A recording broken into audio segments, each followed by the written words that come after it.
Well, I am interested in this whole notion of microenvironments and their roles in cancer invading the immune system and my own work. And I thought it's a good forum to exchange ideas. And I love Mallorca.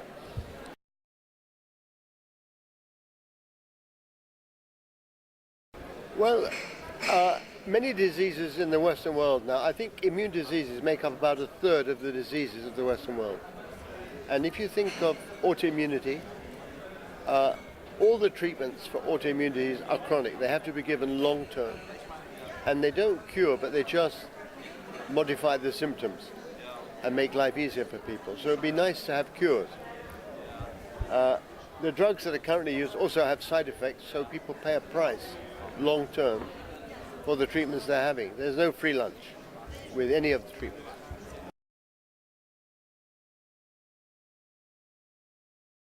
Well, I think if low-dose therapies mean short-term therapy, I think there is a good chance that it's possible, and there's a moderate chance that the drug companies will adopt it.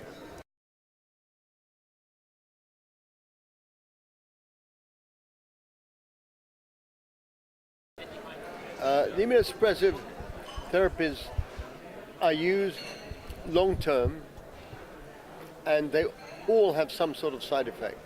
So the idea of narrowing the therapy to a short window avoids some of those consequences. For example, in transplantation, there's a risk of cancer, risk of infection, but also the doctor doesn't control the patient once the patient's left hospital. Non-compliance is a real issue. I have trouble taking just a few pills a day. So if you can narrow the treatment to a very short term, then there are advantages for avoiding those side effects. And some of the current drugs also, in avoiding rejection of a tissue, can actually do damage themselves, like cyclosporine can damage the kidney, even though it prevents kidney rejection. So there are still a lot of inadequacies in immunosuppressive therapy. It's too non-specific.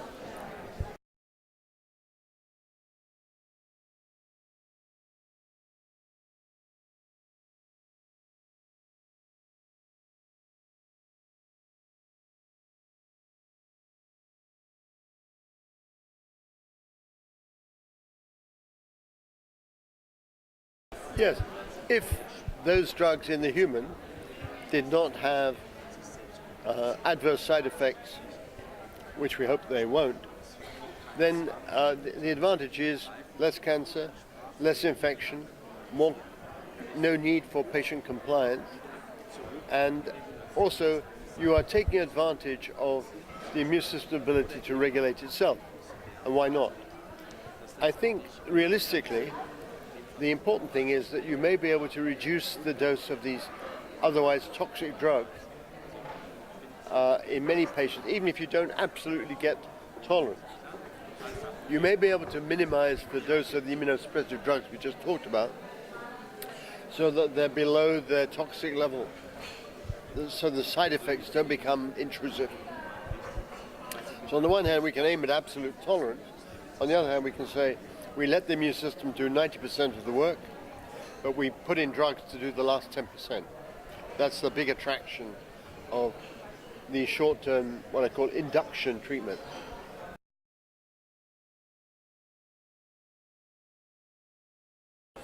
It's a new aspiration. It's not a new aspiration. Everyone's wanted it. But to translate that into the business opportunity that pharma want is not straightforward. It's the best way I can nicely.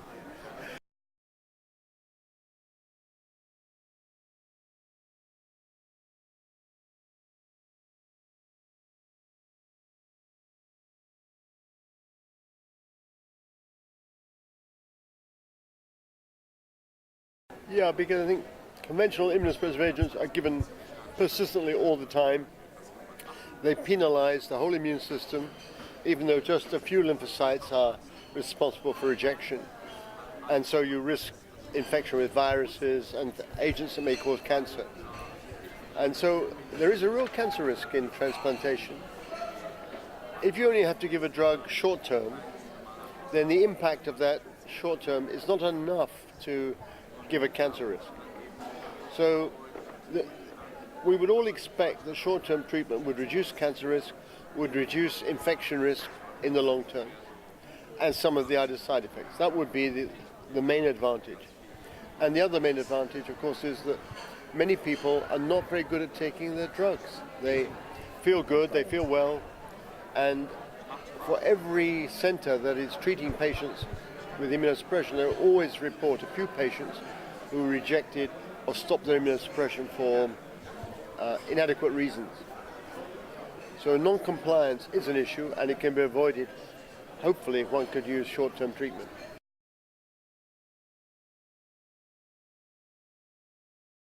They're still focused on the same thing. I'm trying to produce drugs that are easier to give to the patient. So I have one drug, for example, at the moment, used in multiple sclerosis. And a short treatment appears to have 10 years benefit over many patients. Some people get relapses, the majority do not get relapses of their multiple sclerosis. But the trouble is the patients have to come in every day for a week to have a line put in, to be infused. It's very inconvenient for them and unattractive. I think you could change the dosing by changing the drug a little so that you can give everything in one day. So my goal is to find a way to give a drug in a way you might give penicillin. You give one shot, you're cured, you don't have to come back. Well, if I had $1 billion, I could set up a drug company. What horizon? I just think I have to be hopeful that sooner or later someone will see that it's a sensible way to go, and they'll find a way to make money. Or actually, maybe even be better, the capitalist system may die, and people regard making money as not important. No.